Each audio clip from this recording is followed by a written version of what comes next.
Paano nga ba ang maging isang mabuting girlfriend? Bubu, ito na yung lunchbox mo oh. Sa pilitan kong nilagay sa kanyang kamay. Kumain ka ng mabuti ha. Huwag ka magpapalipas ng gutom. Super smile pa ako. Yung gamit mo, kompleto na ba? Tara na. Hinahatid na kasi ako ni Eko ngayon. Bago siya pumasok. Hatid sundo ako ngayon pagpasok sa shop.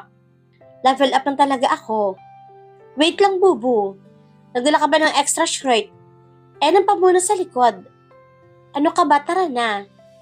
Pero kasi Bubu, di ba? Baka pagpawisan ka. Tama na nga yan. Malis na tayo. Wait. Last na, Bubu. Lumapit ako sa kanya at inayos ang kanyang necktie. Medyo tagilid kasi yung pagkakatali ni Wow, ang swerte ko talaga. Hinahayaan na niya akong ayusin ang kanyang necktie. Nakatingin lang siya sa akin. Hala, naiinis na ba siya lang todo? Ito talagang si Eko. Nagmamadali lagi. Huwag ka na mainis, Bubu. Hindi pa naman tayo late Inayos ko lang ang kanyang necktie tapos ngumiti ako. Ayan, okay na. Nakatingin pa rin siya sa akin. Galit na ba to? Oy, sorry na, sige na. Halika na. Umalis na tayo. Di ba nagmamadali tayo? Kasi, binalik niya sa akin ang lunchbox na binigay ko kanina. Hala naman, galit na bang talaga to? Bakit niya binabalik? Niluto ko to ng maaga. Dalahin mo lang yan mamaya. Ipapasundo kita. Sabay tayo mag-lunch. Sabi niya, tapos lumabas na papuntang kotse. Naman, umagang-umaga, pinapakilig ako nitong si Eko. Yes, may lunch date kami, mamaya. Hinatid ako ni Eko sa shop. Tapos syempre, ang dami ko pang pahabol sa kanya bago umalis. Mahirap na no? Baka magkasakit ang Eko ko. Dahil ayun, pumasok na ako sa loob. Hoy, ngingiti-ngiti ka dyan. Hi Ange. Nilagay ko ang mga gamit ko sa desk. Ang saya. Diba? Kagagaling mo lang sa stress. Bakit ang laki ng ngiti mo? Wala naman. Tinitigan ko ang sarili ko sa salamin. Parang ang ganda ko today. Nako. Tigilan mo ako, Tini Winnie. Lumapit naman sa akin si Ange habang nakapamaywang. Spill it. Ano nangyari? Ngumiti ako. Blooming ba ako today, Ange? Tigilan mo nga ako sa kaartehan mo. Ano na nga? Sabihin mo na. Excited naman to. Wala naman kasing masyadong nangyari Inayos-ayos ko ang buhok ko sa salamin. Gusto ko na mag-lunch. Binuto ko naman akong bigla ni Angie. Aray ha? Sasabihin mo ba? O babatukan ulit kita? May pabitin effect pa tong nalalaman. Tini-Winnie ha? Sige na. Sasabihin ko na nga. Lumapit naman ako sa kanya habang nakahawak sa dress ko. Ange, may boyfriend na ata ako. O tapos, bakit parang bored siya? Ange, may boyfriend na ako. Super sigaw pa ako tapos tili. Kasi, may asawa ka na. Na boyfriend ko na din ngayon. Di ba sabi mo, MU lang kami dati. Ngayon, boyfriend ko na siya, Angie.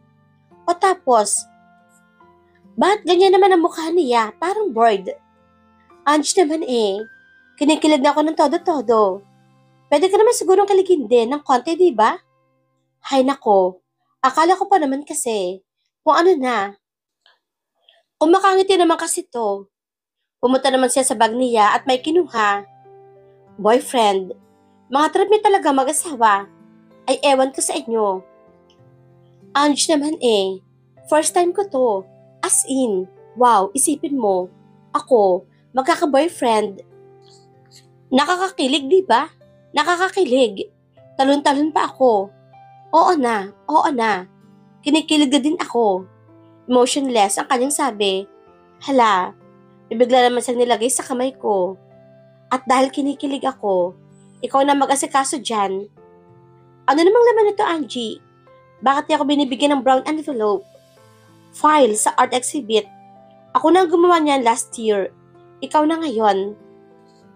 Every year nga pala, nagsasama-sama ang mga artist para gumawa ng isang malaking exhibit mga paintings. Every year din, sumasali kami ni Angie. Promotion din para sa shop. Magiging busy ako nito. Okay, sige. Ako nang bahala dito, Angie. May meeting bukas with other artists. Makapag-coordinate ka na lamang sa kanila. Yes, ma'am. Sumaludo pa ako. Good, good. At dahil mabait kang bata, may inabot naman siya sa kamay ko. Maliit na envelope. Bibigyan mo pa ako ng trabaho? Pakit pa ako. Nguso kong nguso. Nope. I'm giving you a date. Ha? Binuksan ko ang envelope. Ticket sa isang concert. Bakit isa lang? Asan yung ticket na Echo? Nope. Tini Winnie. It's a date with me. I invited our other college friends. Girls night out next week. Namimiss ko na mag-party and mag-boys watching, no? Ha, Ange? Umupo naman akong sofa. Hindi na ako pwedeng pumunta sa mga concert at mag-party katulad na ginagawa natin dati. And why not? May asawa na ako. So, tinasa naman ako ng kilay.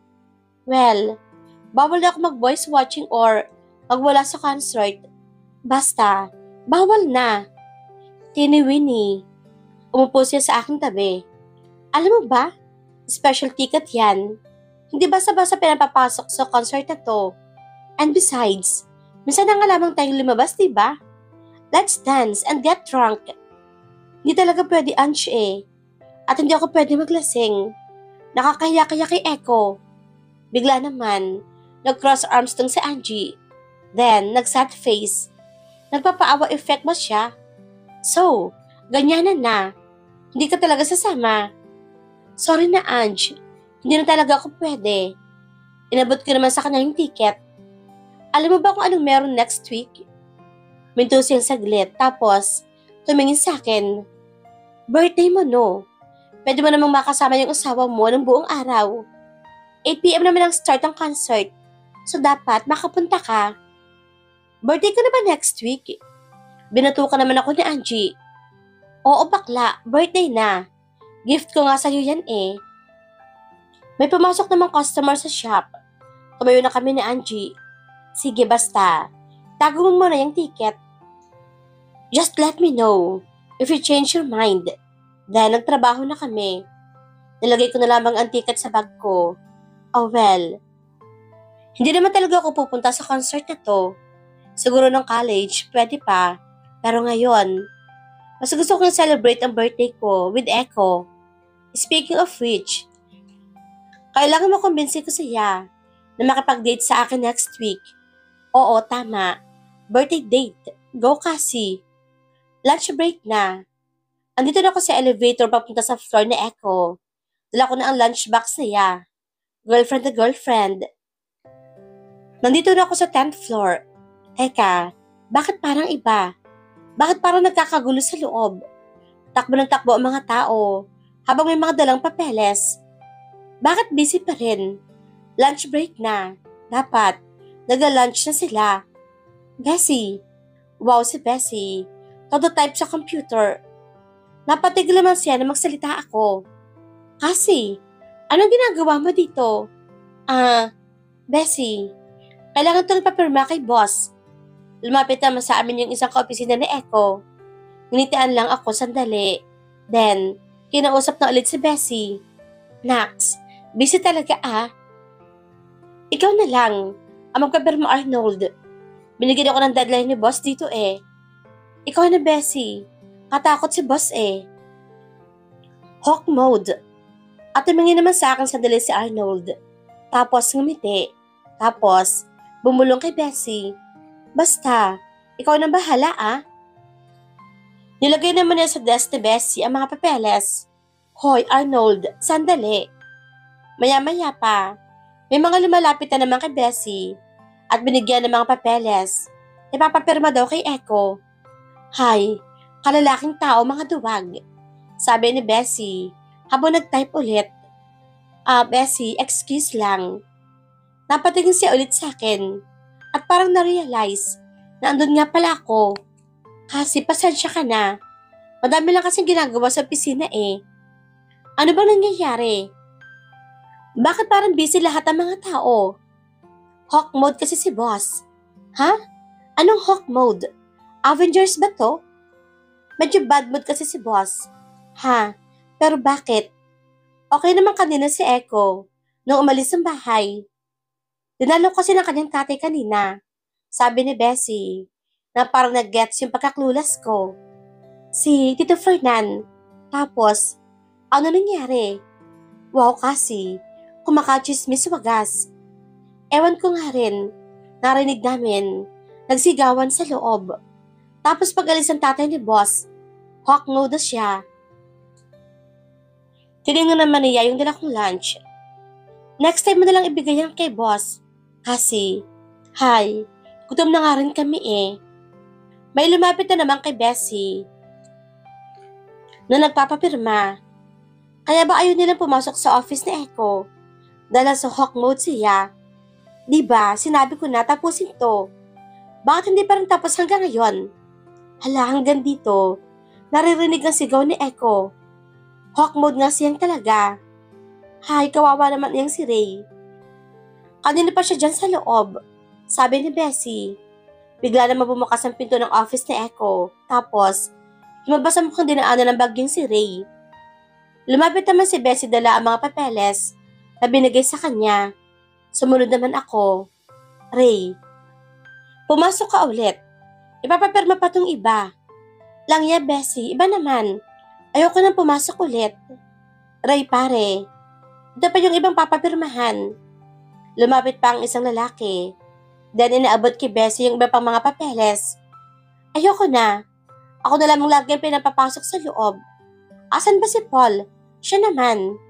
Nagwawala na si Ray. Absent si Paul. Lokong yon.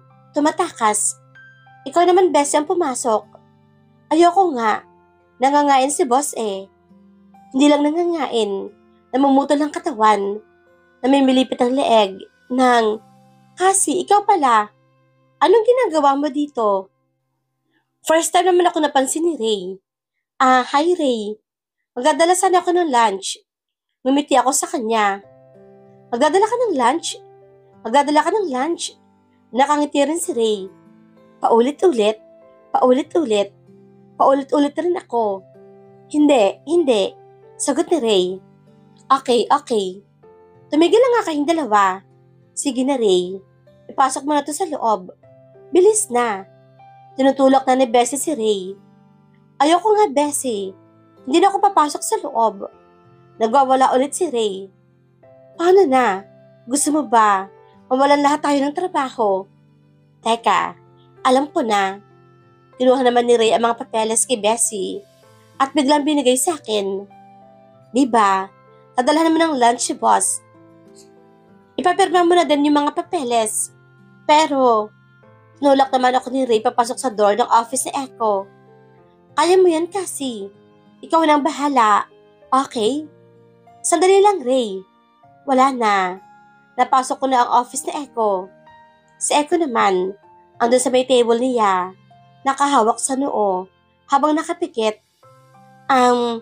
Di ba sinabi ko na wag niyo muna akong istorbohin? Katakot naman itong si Echo. Hawk mode nga. Pero kasi yung mga papeles, wag niyo nga muna akong kausapin. Mamaya na ako pipirma. Okay, sige. Sasabihin ko na lang sa kanila. Babalik na lang ulit ako mamaya. Tumalikod na ako at naglakad ulit pabalik sa pinto. Si Ray talaga. Bakit kasi ako ang pinapasok sa loob? Kasi, napatigil naman ako sa paglalakad. Anong ginagawa mo dito? Humarap naman ulit ako kay Echo. Lumapit siya sa akin habang nakakunot ang noo. Tinanong niya ang mga dala kong papeles. Tapos kinuha niya. Bakit ikaw ang nagdala nito? Actually, bakit sa'yo nila pinapagawa to? Naglakad naman si Echo papunta sa may pinto. Hala. Papagalitan ba niya sina Ray at Bessie? Hinawakan ko naman ang kanyang arm. Kaya napatingin siya sa akin. Lunch. Di ba kakain tayo ng lunch? Tinaas ko naman ang lunchbox sa dala ko.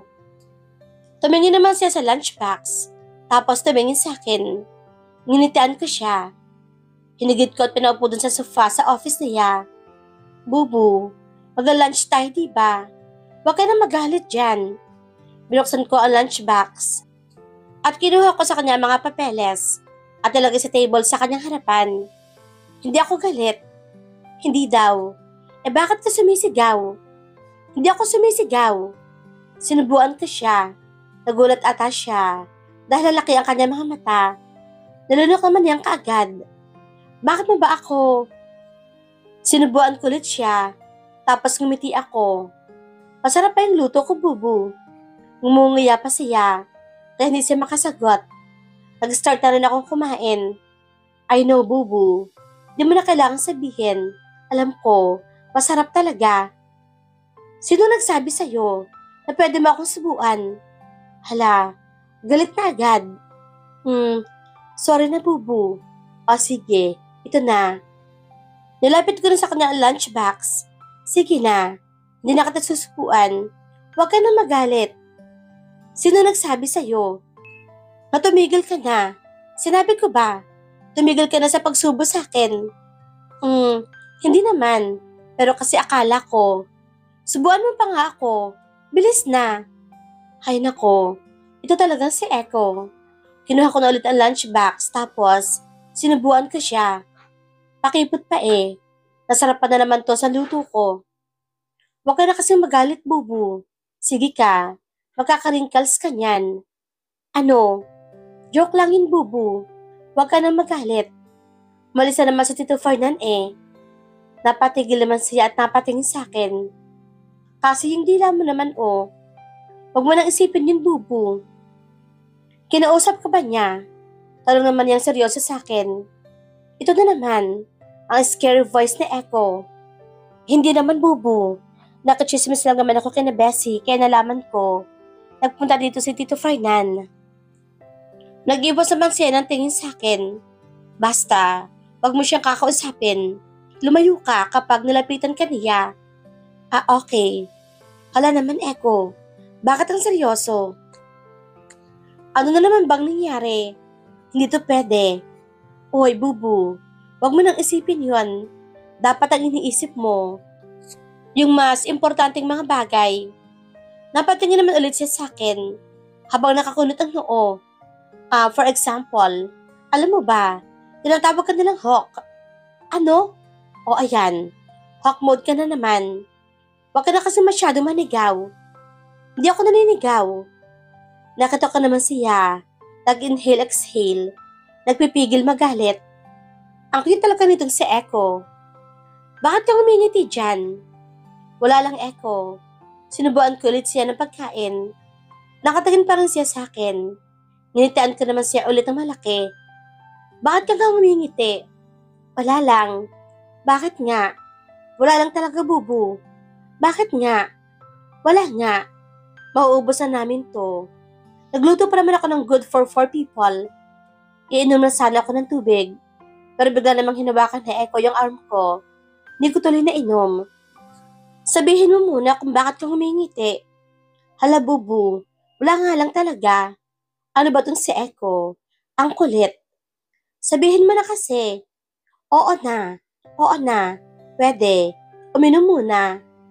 Binatawan naman niya yung arm ko. Tapos, uminom ako. Bakit nga ba akong humingiti? Wala lang naman talaga. Siguro, sa sobrang saya. Sana, ganito na lang kami forever. O ano na, bakit kanina ka pang humingiti? Todo seryoso naman tong si Echo. Kasi Bubu, ang cute mo. Kaya napapangiti ako. Yan ang tinatawag na the moves. Kaya lang bakit bigla naman siya sumimangot? Anong sabi mo? Cute ka. Mukha ba akong aso? Huwag mo nga akong tawaging cute. Nag-cross arms na naman siya. Ang cute talaga ni Echo. Ayaw niya palang tawagin siyang cute. Bakit? Aso lang ba may karapat ng maging cute? O sige, hindi ka na cute. Ano? Hala, bakit na nagagalit na naman siya? Nung sinabi kong cute ka, nagalit ka. Nung sinabi ko naman hindi ka cute, nagalit ka rin. Hindi ako cute. Dahil hindi ako aso. Gwapo ako. Gwapo. Napatingin naman siya sa akin kasi nagpipigil ako matawa. Si Eko ba talaga ang nagsabi nun? Pinagtatawanan mo ba ako? Hindi bubo ah. Nag-thumbs up naman ako sa kanya. Tama, ikaw na nga ang super gwapo. Hindi ko na mapigilang matawa talaga. Huwag ka na nga tumawa. Sorry naman, hindi ko mapigilan eh. Natatawa talaga ako. Tumigil ka na nga. Tinakpan naman niya ang bibig ko. Natatawa talaga ako. Tatanggalin ko na yung kamay ko. Basta huwag ka nang tumawa. Lagnad naman ako. Tinanggal naman niya. Tinakpan naman niya ang bibig ko kasi natawa na naman ako. Maya-maya pa, nag-promise lang talaga ako na hindi ako tatawa. Kaya pinakawalan niya ako. Sorry, bubu. Wow. Ngayon ko lang kasi narinig sa'yo ang mga ganyang bagay. Tinawag ba talaga ni Eko sa sarili na gwapo? Well, totoo naman kasi. Pero wala lang. Nakakatawa pala pag sa kanya mismo nang galing. Hindi lang nga kita kakausapin. Madami pa akong gagawin. Ito talagang si Bubu. Namumula na naman ang tenga. Sige na nga, aalis na ako. Punta na ulit ako sa shop. Tumayo na ako. Sinabi ko bang umalis ka na? Hala, sabi niya. Madami pa siyang gagawin. Akala ko naman, pwede na akong umalis. Umupo na lang ulit ako. Nginitian ko siya. Ikaw, Bubu ah. Ayaw mo talaga akong paalisin. Umalis ka na nga. Hala, ang gulo ng bongga ni Eko. Tumayo na ulit ako. Sige na, aalis na ako. Ay, wait lang Eko. Pirmahan mo muna pala yung mga papeles. Pumirma naman siya. After nun, binitbit ko na ulit ang mga papel. Sige Bubu, aalis na ako ah. Kita-kits na lang tayo mamaya. Malapit ako sa may pinto. Nabigla ulit siya magsalita. Sandali nga. Tumayo siya tapos kinuha niya sa akin ang mga dala ko. Hatid na kita. Wow, wow talaga. Kinuha rin niya ang kanyang coat. Pati na ang susi ng kanyang kotse. Ang saya naman.